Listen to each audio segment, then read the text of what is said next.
말씀 보시겠습니다. 스바냐 3장 16절서부터 20절까지입니다. 구약 성경 1309쪽이 됩니다. 스바냐 3장 16절서부터 20절까지 봉독해 드립니다. 그날에 사람이 예루살렘에 이르기를 두려워하지 말라. 시온아, 내 손을 늘어뜨리지 말라. 너희 하나님 여호와가 너희 가운데 계시니 그의 구원을 베푸실 전능자이시라. 그가 너로 말미암아 기쁨을 이기지 못하시며 너를 잠잠히 사랑하시며 너로 말미암아 즐거워 부르며 기뻐하시리라 하리라. 내가 절기로 말미암아 근심하는 자들을 모으리니 그들은 내게 속한 자라. 그들에게 지어진 짐이 치욕이 되었느니라. 그때에 내가 너를 괴롭게 하는 자를 다 벌하고 저는 자를 구원하며 쫓겨난 자를 모으며 온 세상에서 수욕받는 자에게 칭찬과 명성을 얻게 하리라. 내가 그때에 너희를 이끌고 그때에 너희를 모을지라. 내가 너희 목전에서 너희의 사로잡힘을 돌이킬 때에 너희에게 천하 만민 가운데에서 명성과 칭찬을 얻게 하리라. 여호와의 말이니라. 아멘. 아멘. 여러분은 전능하신 하나님께서 여러분과 함께 계심을 믿으십니까? 여러분의 가정 가운데에 또 우리 교회 공동체 가운데에 하나님께서 실제로 임재하시고 계심을 확신하십니까? 여러분들이 확신하면 성공한 거예요. 우리가 내가 그냥 하나님을 믿는 거, 그것을 보다 더 구체적으로 우리의 가정 가운데에 하나님이 계시고, 네, 아직 연약할 수 있어요. 우리의 가정 부족할 수 있어요. 문제 있을 수 있어요. 그러나 내 심령이 살아계신 하나님이 내 가정에 함께 하신다. 살아계신 하나님이 우리의 교회 가운데 함께 하신다. 그것을 믿는다면 그것이 하나님의 섭리의 출발이요, 하나님의 여러분들을 향한 기쁨의 출발이 됩니다. 오늘 본문 스바냐 3장 17절은 이렇게 선언합니다. 너의 하나님 여호와가 너희 가운데 계시니 그는 구원을 베푸실 전능자이시라. 그가 너로 말미암아 기쁨을 이기지 못하시며 너희를 잠잠히 사랑하시며 너로 말미암아 즐거이 부르며 기뻐하시리라. 이 말씀을 원문의 뉘앙스를 살려 오늘 우리에게 적용하면 이렇게 이해할 수 있습니다.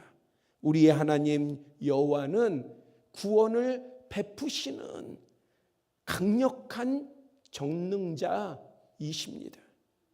우리 가운데 실제로 계시며 우리를 보며 기쁨을 주체하지 못하십니다.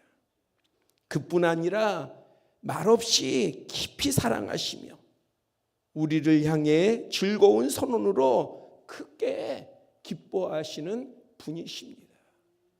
우리가 이 말씀 가운데에 내가 전능하신 하나님을 믿으면은요, 우리의 존재가 어떻다는 것을 그 전능하신 하나님 앞에서 발견할 수 있어요.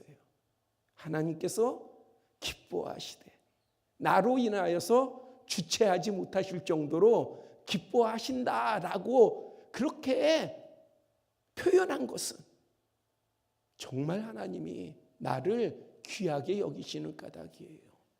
우리 자신들을 귀하게 여기시는 까닭이에요.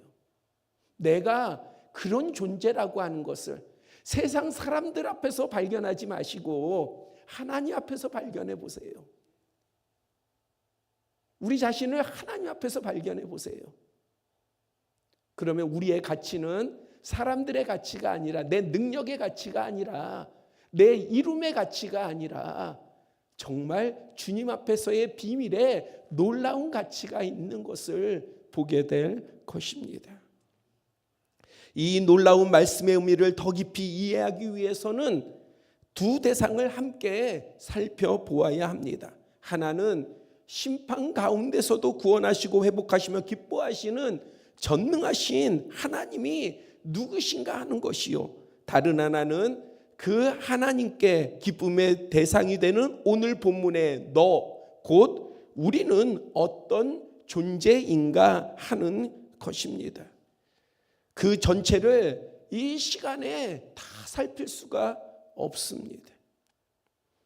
오늘은 본문을 포함한 성경 스바냐의 전체 흐름 속에서 우리 가운데 계신 하나님이라는 핵심 주제를 중심으로 하나님의 심판과 구원과 회복과 소망에 대해 함께 나누고자 합니다. 첫째로 우리 가운데 계신 하나님의 심판입니다. 심판이라는 말은요, 세상 사람들도 싫어하지만 믿음의 사람들도 별로 좋아하지 않는 것 같아요. 교회에서 심판 이야기하면은 그러면 거북해 합니다.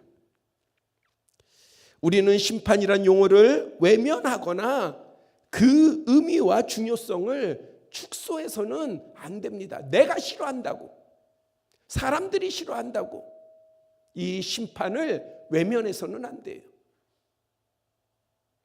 그렇게 우리가 관심 있는 화두가 아닐지라도 우리는 그 중요성을 축소해서는 안 됩니다. 하나님께서 우리와 함께 하신다는 말은 우리의 죄를 용납하신다는 뜻이 아니에요. 우리는 가끔 내가 하나님을 믿는 것과 내가 죄를 짓는 것과를 상관없다고 생각하는 것 같아요.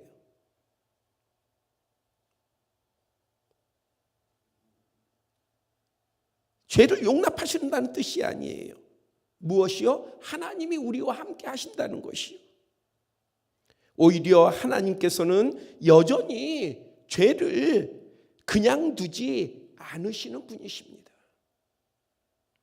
그러므로 우리는 하나님의 심판 앞에서 자신의 죄와 허물, 잘못을 돌아보아야 합니다. 내 죄가 무엇인가? 내 잘못은 무엇인가? 지금 내 허물로 나타나는 것들은 어떤 것들이 있는가? 이러한 것들을 돌아보는 것은 결코 시간을 허비하는 것이 아니에요. 상당히 우리에게 중요한 것입니다. 그래서 우리는 이러한 것들을 돌아보고 겸손하게 회개할 수 있어야 합니다. 스바냐는 하나님의 심판을 불러오는 이유를 분명히 열거하고 있습니다. 먼저 우상을 섬기고 따르는 자들뿐 아니라 하늘의 별과 같은 피조물을 경배하는 자들입니다. 또 하나님을 배반할 뿐만 아니라 따르지도 찾지도 구하지도 않으며 하나님을 하나님으로 인정하지 않는 자들은 모두 심판 앞에 서게 된다고 스바냐 1장 6절은 밝힙니다. 자, 우리는 성경의 내용을요 그냥 성경으로 봐요. 성경의 말씀은 하나님의 뜻이 담겨 있어요. 하나님께서 지금 심판하시겠다라고 하는 내용을 구체적으로, 우리가 법이라는 게 있지 않습니까? 법이 분명하지 않으면은 그러면 이것이 죄인가 아닌가를 몰라요. 그렇죠?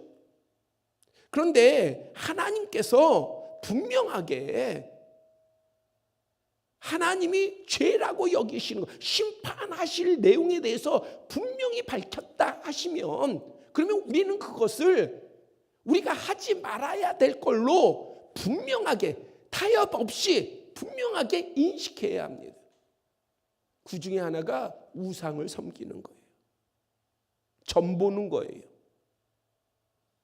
제가 전에도 말씀드렸지만은 재미로, 흥미로, 그냥 아니요. 그림자라도 버리셔야 돼요. 그것이 다른 게 하나님 앞에 가까이 나아가는 게 아니라 하나님의 싫어하는 것의 그림자조차도 버리는 것이 곧 하나님께 가까이 나아가는 거예요. 새해가 다가옵니다. 많은 것들이 여러분들한테 흥미를 끌 거예요. 흥미 삼아서, 재미 삼아서 해볼 수 있죠. 아니요. 성경은 그것이 하나님께서 싫어하시는 거다. 분명하게 밝히고 있어요. 틈을 주지 마세요. 하나님께서는 점 보는 것이든 우상을 섬기는 것이든 어떠한 피조물을 대상으로 신 삼는 것을, 경배할 대상 삼는 것을 싫어하십니다. 그럴 뿐만 아니라 하나님을 배반하는 것은 물론이지만 그건 우리가 당연히 심판받을 걸로 인식을 하잖아요. 그러나 성경은요, 하나님을 따르지도 찾지도 하나님께 구하지도, 다시 말하자면 하나님을 하나님으로 인정하지 않는 자들도 모두 심판 앞에 선다고 분명하게 밝히고 있습니다. 그래서 우리가 하나님을 하나님 되게 하는 것이 얼마나 우리의 믿음 가운데에 중요한 것이고 복된 것인지를 깨달아야 합니다. 그러면서 사람들은 이렇게도 말합니다. 여호와께서는 복도 내리지 아니하시며 화도 내리지 아니하신다. 사람들이 얘기해요. 야, 하나님이 어디 있어? 하나님은 복 내리지 아니하는 사람들이야. 복이 하나님으로부터 오는 것이 아니야. 화가 하나님으로부터 오는 것이 아니야. 하나님의 존재를 부인합니다. 그것 또한 심판의 대상입니다.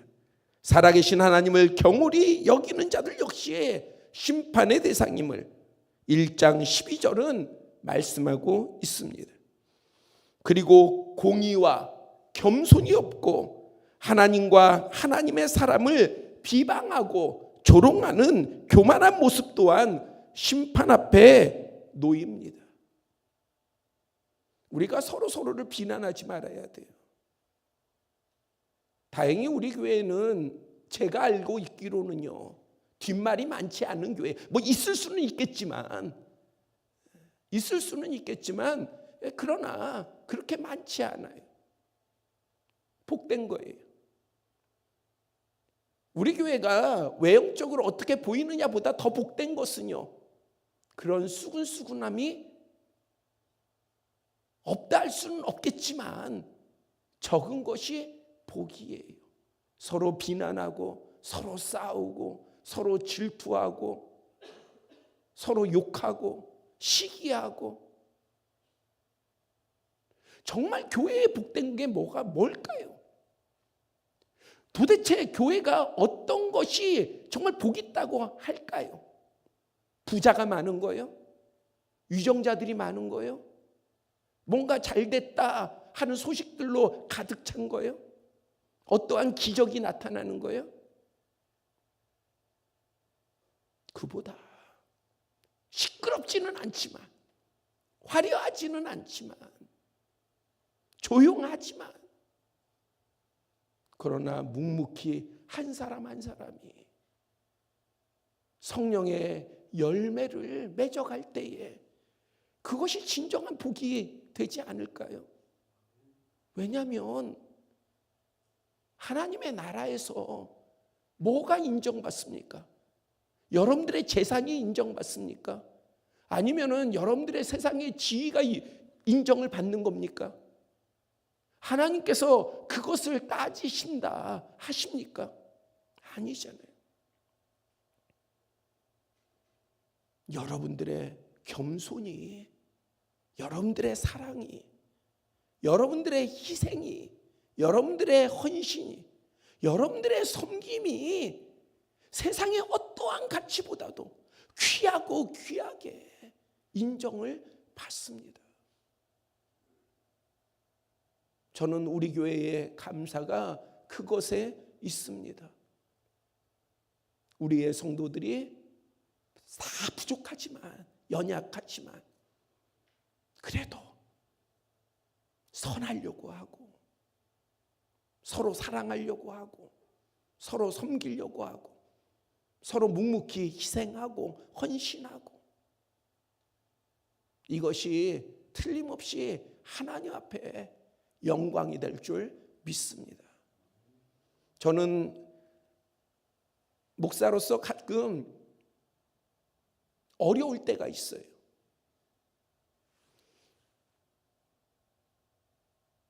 그것은 예전에 어떠한 성도가 운영하는 기업에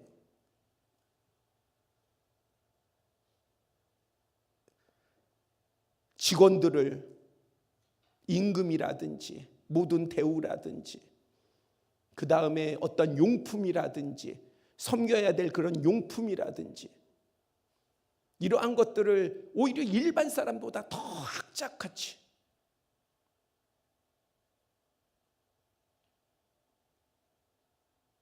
오히려 그러한 부분들로 더 섬겨야 될 그러한 그리스도인이 그렇지 아니하다라고 하는 말을 들었을 때에 목사는 어떠한 메시지를 전해야 될까? 어떠한 권면을 해야 될까?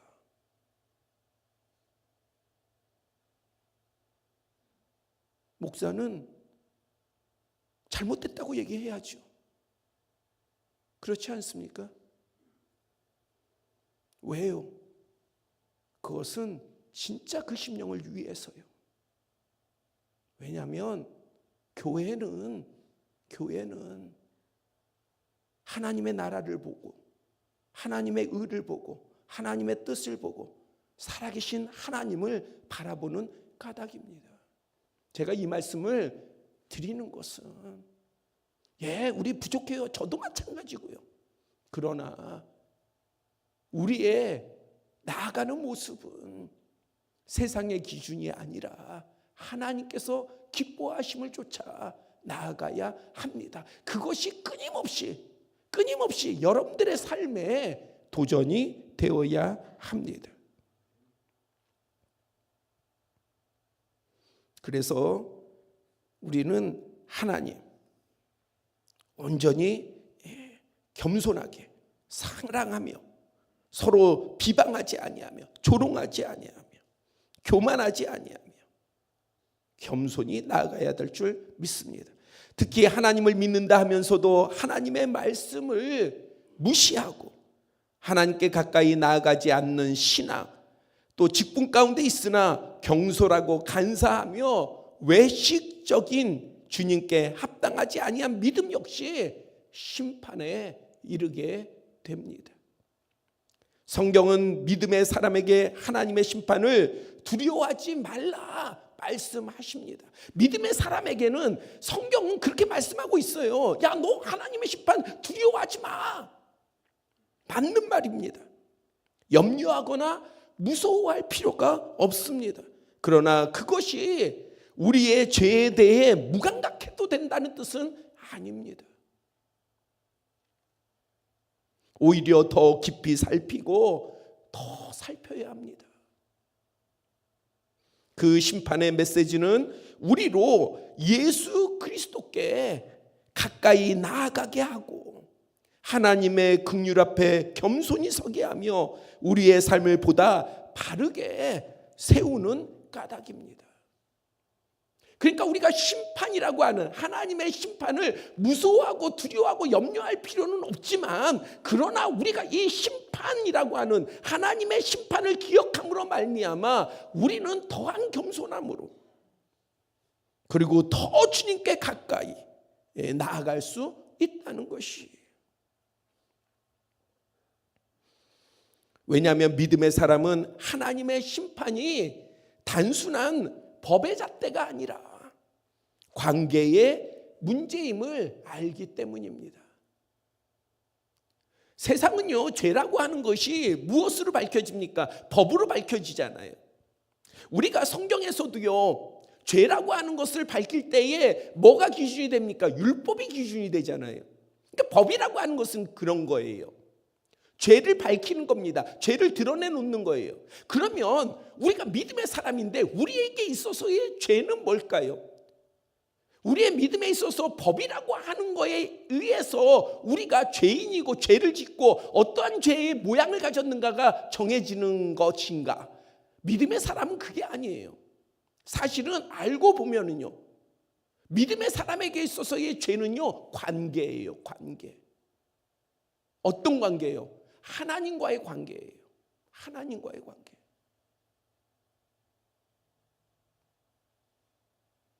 그것을 우리가 인식해야 돼요.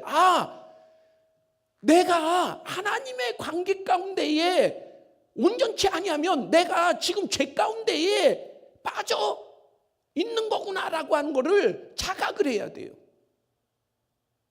내가 착한 일을 했냐 안 했냐, 내가 남을 도와줬냐 안 도와줬냐, 아니면 내가 거짓말을 했냐 안 했냐, 이러한 것에 우리가 죄를 졌냐 안 됐냐를 따지는 것이 아니라 믿음의 사람은 내가 지금 하나님과 함께 하냐 안 하냐가 죄의 문제인 거예요. 죄의 근본적인 문제인 거예요. 관계의 문제인 거예요. 관계의 문제. 그래서 성경도요, 죄를 밝히는 것은 어떠한 부분 가운데서 밝히는 거냐? 창조주와 피조물과의 관계 가운데서의 죄를 드러내 놓는 것입니다. 아버지와 자녀의 관계, 왕과 백성의 관계, 목자와 양의 관계, 이 모든 것은 다 주님과 우리의 관계예요. 우리와의 주님과의 관계의 모형입니다. 이 관계가 온전할 때에 우리가 죄 가운데서 온전히 벗어난 거예요. 그러니까 관계가 온전해야 합니다. 그러므로 우리는 우리 가운데 계신 심판자이신 하나님과 진실로 친밀한 관계 가운데에 있어야 합니다. 하나님의 심판을 우리가 바라보면서 우리는 그 심판 가운데서 무엇을 추구해야 되느냐? 바로 주님과의 친밀함 가운데에 나아가야 하는 것입니다. 둘째로 하나님의 심판은 우리로 하여금 하나님의 구원을 보게 합니다. 우리 가운데 계신 하나님은 우리를 구원하시는 하나님이십니다. 당연히 하나님의 심판을 보면 하나님의 구원을 우리가 생각하게 되어 있습니다. 죄송합니다. 제가 지금 계속 말씀을 전하면서 약간 힘든 게 지금 계속 울려요. 여러분들은 괜찮으십니까? 다행이에요. 자, 우리 가운데 계신 하나님은 우리를 구원하시는 하나님이십니다. 그분은 심판의 하나님이시며 동시에 구원의 하나님이십니다. 이 구원은 멀리서 선언되는 막연한 언약이 아닙니다. 우리 가운데 계신 하나님 안에서 실제로 완성되는 구원입니다. 그래서 본문 17절은 하나님께서 구원을 베푸실 전능자이시라 확실히 선포하고 있습니다. 앞서 3장 11절에서는 내가 내게 범죄한 모든 행위로 말미암아 수치를 당하지 아니할 것이라 하셨고, 15절에는 여호와가 내 형벌을 제거하였고 내 원수를 쫓아냈으며 이스라엘 왕 여호와가 내 가운데 계시니 네가 다시는 화를 당할까 두려워하지 아니할 것이라 보증하셨습니다. 전능하신 하나님께서는 영원한 생명의 구원뿐만 아니라 이 땅에서의 우리의 수치와 치욕, 환난과 고통, 모든 시험 가운데서요, 어떤 문제에서라도 우리를 건져내십니다. 제가 구원을 이야기하면서 자주 말씀을 드리는 부분이에요. 우리가 영원한 생명을 얻는 구원은 당연한 거예요. 그런데 하나님의 구원은 이 땅에서 다양하게 이루어집니다. 그래서 모든 시험 가운데에 우리를 구원하시는데 이 부분의 용어를 다시 바꿔보면 어떤 문제에서라도 능히 우리를 구원하시는 분이십니다. 그분이 우리가 믿는 하나님이셔요. 그러기에 우리가 그 구원하시는 하나님을 바라봐야 돼요. 그러면 그 구원하시는 하나님을 바라본다라고 하는 것은 지금 나의 삶 가운데에 하나님의 어떤 구원이 임해야 되는지를 우리가 알고 찾고 구해야 되는 거예요. 근데 우리는 그냥 하나님의 구원을 막연하게 생각해요. 하나님 나라의 영원한 구원도 막연한 것이고 지금 이 땅의 삶 가운데서의 나의 삶 가운데서의 구원도 막연하게 생각을 해요. 그렇기 때문에 뭔가 좋은 일이 생기면 하나님의 구원이 임한 것이고 그렇지 않으면은 하나님의 구원의 섭리가 없는 거예요. 삶 가운데 발견되지가 않아요. 보여지지 않아요. 깨달아지지 않아요. 뭔가 손에 잡혀야 그때서야 하나님의 구원이 바라봐지는 거예요. 그런데 좋은 믿음은요 그렇지 않아요. 좋은 믿음은 오히려 내가 환난의 때에, 내가 어려울 때에, 내가 힘들 때에, 내 삶이 거칠 때에, 내 환경이 척박할 때에, 정말 내 앞에 이 문제 내가 해결할 수 없을 때에, 특히 내가 어쩔 수 없을 때에, 내가 이러지도 못하고 저러지도 못할 때에, 그때에 우리가 정말 간절히 구해야 될 것이 하나님의 구원입니다. 내가 어쩔 수 없을 때에는 도망가요. 하나님 찾지 않아요. 낙담해요. 절망해요. 기도하지 않아요. 예배드리지 않아요. 오히려 도망가요. 그러면서 하나님의 구원이 어디 있냐 외쳐요. 그런데 하나님의 말씀은 뭐라고 말씀하십니까? 오히려 그럴 때에, 너가 약할 때에, 너가 부족할 때에, 너가 연약할 때에, 너가 할 수 없을 때에 하나님을 찾으라는 거예요. 어떤 하나님이요? 너를 구원할 전능하신 하나님을 찾으라 말씀하십니다. 그러면 전능하신 하나님을 찾아야죠. 뭘 붙들고요? 내 문제를 붙들고 내 문제를 회피하지 말고 내 자신의 문제이든지 우리의 가정의 문제이든지 어떤 사람의 문제이든지 어떤 상황의 문제이든지 그것을 내가 붙들고 하나님 앞에 나아가야죠. 그것은 내 대단한 믿음을 가지고 나가는 게 아니에요. 나의 연약함을 가지고 나가는 거예요. 나의 부족함을 가지고 나아가는 거예요. 하나님께서 구원해 주셔야만 됩니다.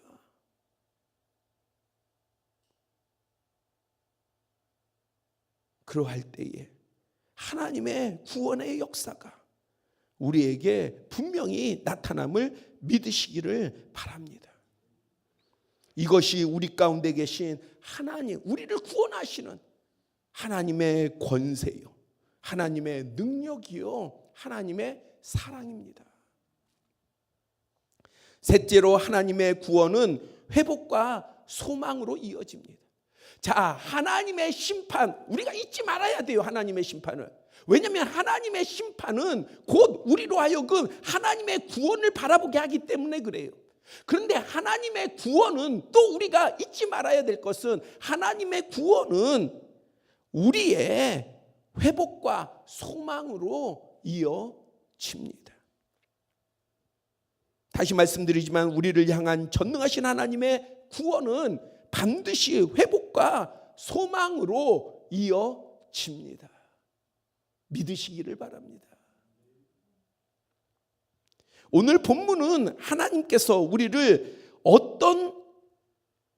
하나님께서 우리를 근데 우리가 어떤 우리예요? 대단하고 힘있고 능력있고 부한 우리가 아니라 약하고 부족하고 하나님 없이는 살아갈 수 없는 존재예요. 내가 그 존재가 되는 게 복인 거예요.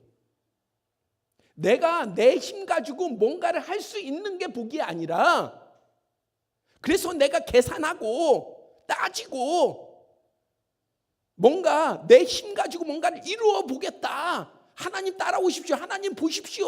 내가 이런 대단한 일을 합니다. 얼마나 대단합니까? 나 이런 사람입니다. 이렇게 보여주는 사람이 아니라, 하나님, 나는 하나님 없이는 안 됩니다. 하나님이 반드시 나와 함께 하셔야 됩니다. 한번 여러분도 생각해 보세요. 여러분들의 믿음의 삶에서 이 부분에 대해서 얼마나 간절한지. 하나님 정말 나와 함께 하셔야 합니다. 이것에 대해서 진실로 간절하십니까? 믿음은요, 그거예요. 믿음은 여러분들이 교회 잘 나오고 헌금 생활 잘하고 그 다음에 남들 앞에 신앙 간증 잘하고 멋지게 하고, 그리고 은사를 이 모양 저 모양의 은사를 나타내서 사람들로 하여금 뭔가 하나님의 특별한 은혜를 받은 사람 같은 그런 모양을 갖추는 것이 아니라 하나님 앞에 간절함이 있어야 되는 거예요.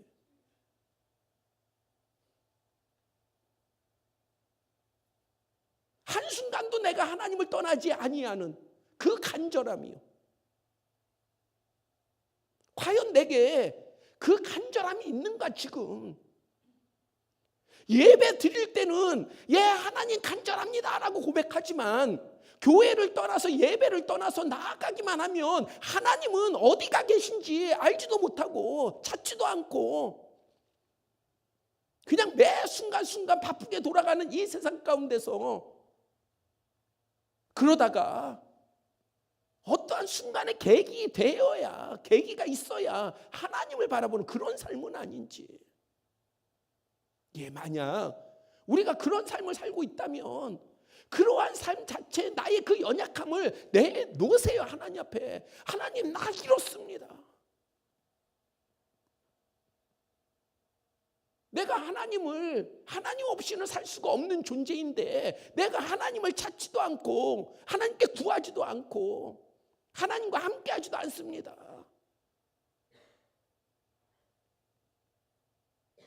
그거라도 내놓으셔야죠. 그럴 때에 바로 하나님께서는 우리의 연약함을 붙들어 주시고 우리의 부족함을 채워주시고, 하나님의 그러한 섭리가 결국에 믿음의 사람에게 있어서는요, 저는 지금 믿음의 사람에 대해서 말씀드리는 거예요. 믿음의 사람에게 있어서 그것이 소망이 되는 것이에요. 그것이 희망이 되는 것이에요. 그것이 비전이 되는 것이에요. 그것을 자녀들한테 거룩한 유업으로 물려주셔야 돼요. 여러분들이 세상에 사는데 돈 모으는 것을, 세상에서 성공하는 것을 유업으로 물려주기 전에 믿음을 물려주세요. 믿음을 물려주시되 온전한 믿음을 물려주세요. 그 온전한 믿음은 한없이 하나님 앞에 겸손한 것이고 낮아지는 것이고 부족함을 고백하는 것이고 약함을 고백하는 것이에요. 그래서 하나님 없이는 살 수 없다라고 하는 것을 우리의 자녀들이 깨달아야 합니다. 그것을 머리로 깨닫는 것이 아니라 성령의 감동으로 깨달아야 되는 것이고, 앞선 부모의 세대가 그 모습을 보여줘야 되는 거예요. 우리의 부모가 하나님 없이는 살 수 없었는데 나도 하나님 없이는 살 수 없다. 그것을 깨닫게 해야 합니다. 그럴 때에 하나님께서 우리에게 주시는 회복이 진정한 은혜가 되어서 두려움이 찬송이 되는 것이고요, 슬픔과 절망이 기쁨이 되는 것이고, 수치가 명예가 되는 것이고 흩어짐이 하나가 되는 것이에요. 누구에 의해서? 하나님에 의해서. 본문 19절 20절에서는요. 쫓겨난 자들을 모으며 온 세상에서 수욕받는 자에게 칭찬과 명성을 얻게 하리라. 너희에게 천하 만민 가운데서 명성과 칭찬을 얻게 하리라. 여호와의 말씀이라. 그냥 이 말씀의 선언으로 끝난 것이 아니라 야 이거 여호와의 말씀이야. 언약을 다짐하고 계세요. 사실 온전한 회복의 시작과 완성은 하나님이 다시 우리를 보며 기뻐하실 수 있는 자리로 돌아오는 것입니다. 우리의 회복이 시작, 그다음에 완성 뭐냐? 하나님의 기뻐하심 가운데 있는 거예요. 하나님의 기뻐하심 가운데. 내 회복이 하나님의 기뻐하심 가운데 있을 때에 시작되는 것이고 내 완성 또한 하나님의 기뻐하심으로 완성되는 거예요. 너의 하나님 여호와가 너희 가운데 계시니 그는 구원을 베푸실 전능자이시라. 그가 너로 말미암아 기쁨을 이기지 못하시며 너를 잠잠히 사랑하시며 너로 말미암아 즐거이 부르며 기뻐하시리라.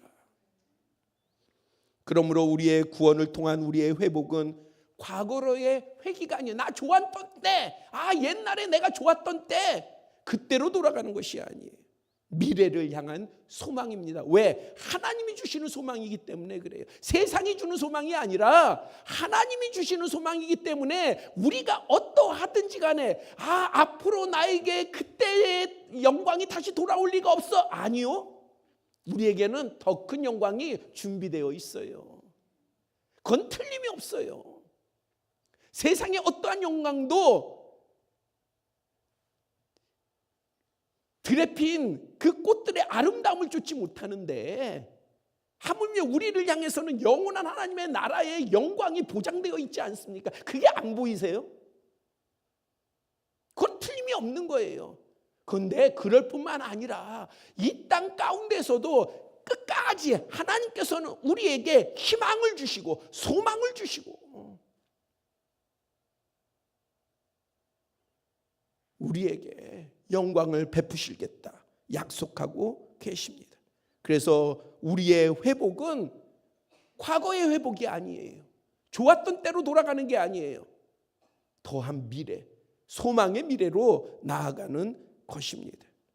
그래서 주님 안에서의 회복은 언제나 소망을 낳는 거예요. 소망을 낳는 거. 자, 지금 제가 쭉 심판에서부터 여기까지 말씀을 드렸는데 그러면 우리가 당연히 있어야 되는 거, 구원이 내게 있어야 되는 것이고 회복이 내게 있어야 되는 것이고 소망이 내게 있어야 되는 거예요. 그것이 뭘 증거합니까? 내가 주님과 함께하는 것을 증거하는 거예요. 그것이. 미국에 유명한 흑인 배우가 있습니다. 덴젤 워싱턴이라고 하는 배우 아마 아실 거예요. 그는 70세를 앞둔 작년 2024년에 목사 안수를 받았습니다. 그는 흑인 젊은이들이 그랬듯이 청년 시절에 약물과 술에 노출되어 있었어요. 그러나 27살 때에 성령의 강력한 임재를 체험했습니다. 그 후에 여전히 연약한 부분을 가지고 있었어요. 어떠한 때는 뭐 일이 그러다 보니까 와인을 끊지 못해가지고 그래서 믿음은 있으되 이 와인을 끊지 못해서 그것이 항상 거치는 것이 그에게 거치는 것이 되기도 했어요. 그렇다 할지라도 그는 하나님을 전하는 데 그리고 하나님을 증거하는 데에 소홀하지 않았어요. 기회만 되면 살아계신 하나님을 전했습니다. 그래서 그는 한 대학교 졸업식에서는요 살아계신 하나님을 모든 것에 우선해서 항상 첫 번째로 둬라. 대학생들 졸업하는데 인생에 있어서 하나님을 가장 먼저 우선에 두라고 그렇게 연설을 하였습니다. 2022년 아카데미 시상식에서 화제가 된 사건이 있었죠. 윌 스미스라고 하는 유명한 배우가 그 크리스 록이라고 하는 사람을 갖다가 폭행을, 이 방영이 되고 있는데 폭행을 했어요. 모두 다 당황을 했죠. 근데 그 후에 이 덴젤 워싱턴이, 같은 흑인 아니에요. 그러니까 덴젤 워싱턴이 윌 스미스를 자리로 찾아갔어요. 그러면서 이렇게 말했다고 합니다. 가장 높은 순간에 조심하라. 바로 그때 마귀가 온다. 그러면서 손을 붙잡고 기도를 해 주었다고 합니다. 덴젤 워싱턴은 항상 고백할 때 저도 그의 고백을 좀 이렇게 들어봤더니 두 가지를 대표적으로 얘기하더라고요. 하나는 어머니의 기도예요. 어머니의 기도. 다른 하나는요, 아내의 믿음과 헌신이에요. 이 두 가지를 항상 이야기를 하더라고요. 뭐 여러 이야기가 있지만은 한 말이, 그가 한 하나의 그 말이 제가 좀 기억이 나요. 뭐냐면은 슬리퍼를 항상 침대 밑에 두어라. 왜? 아침에 일어나서 무릎을 꿇어야 되지 않냐. 무슨 얘기예요? 하나님 앞에 기도해야 되지 않냐. 하루의 시작을 하나님 앞에 무릎 꿇고 겸손히 기도하는 것으로 시작해야 하지 않냐.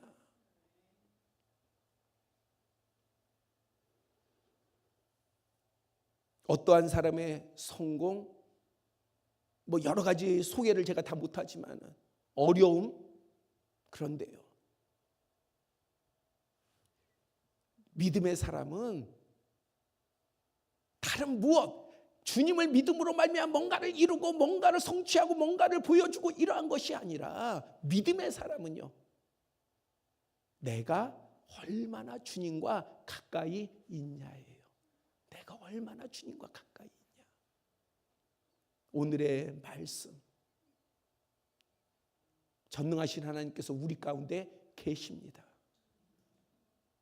하나님은 가까이 계셔요. 여러분요, 우리는요, 우리가 가까이 있으면 돼요. 우리도 하나님과 가까이 있으면 돼요. 그러면 구원의 역사가 나타날 것이고, 회복의 역사가 나타날 것이고, 우리에게 소망이 보여지고 소망이 이루어질 것입니다. 하나님은 심판 후에 떠나신 분이 아니라 구원하시고 회복하시고 영원히 우리 가운데 거하시며 소망을 주시는 하나님이십니다. 그러므로 오늘 말씀처럼 우리가 심판을 두려워하지 아니하고 또한 손을 늘어뜨리지 말며 우리 가운데 계신 하나님을 바라보며 구원과 회복과 소망 가운데 당당히 걸어가시는 우리 모두가 되기를 축원합니다. 기도드리겠습니다.